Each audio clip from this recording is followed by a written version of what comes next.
Ha? Ayaw mong ganun, kuya? Paano kung pupunta na ako sa ibang school? Tapos doon ako mag-i-stay? Kaya ka? Hindi.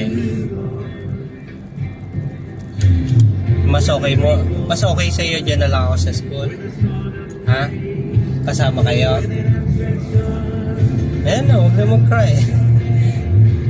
Ikaw din, anong gusto mo?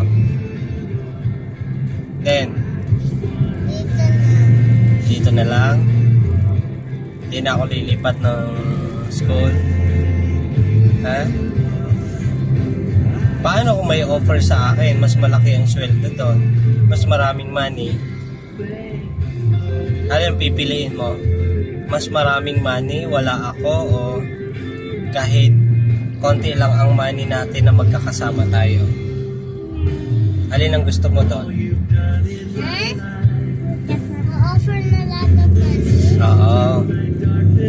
Kung papipiliin kayo, diba, halimbawang si daddy o-offer ng magandang work, bibigyan ng mas malaking sweldo, pero sa ibang lugar ako titira, hindi ko kayo kasama.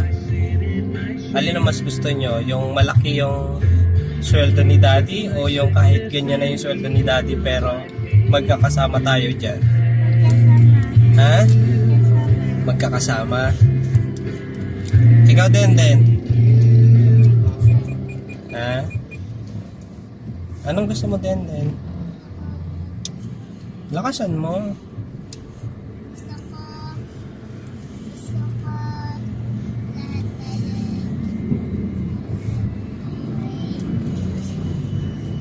Magkakasama lang. Ayaw niyo pumunta ako sa ibang lugar. Bakit?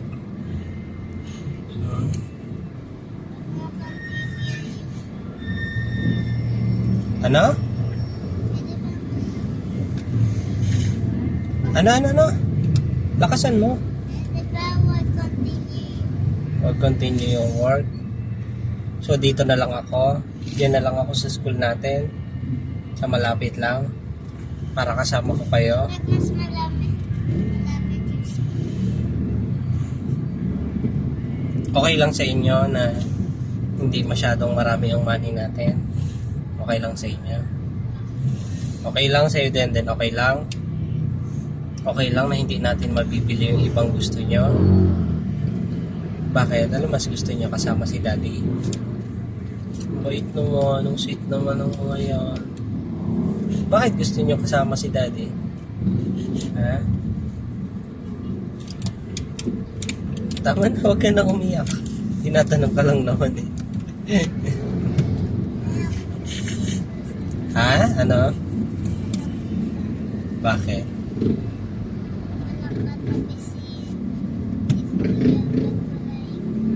Eh di tatabihan mo. Itatabihan mo. Pag wala ako. Ano?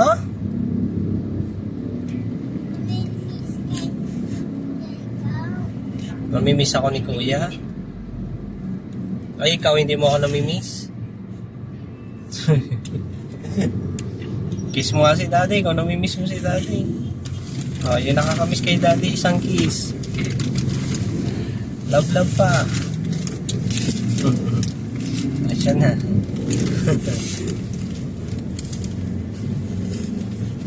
Gusto niya dyan lang sa inyo, si daddy. Huwag na umiyak, kuya. Tatanong lang naman si daddy. Eh, maalis si daddy. Kaya nga namasyal tayo ngayon eh. Kasi love kayo ni daddy. Okay?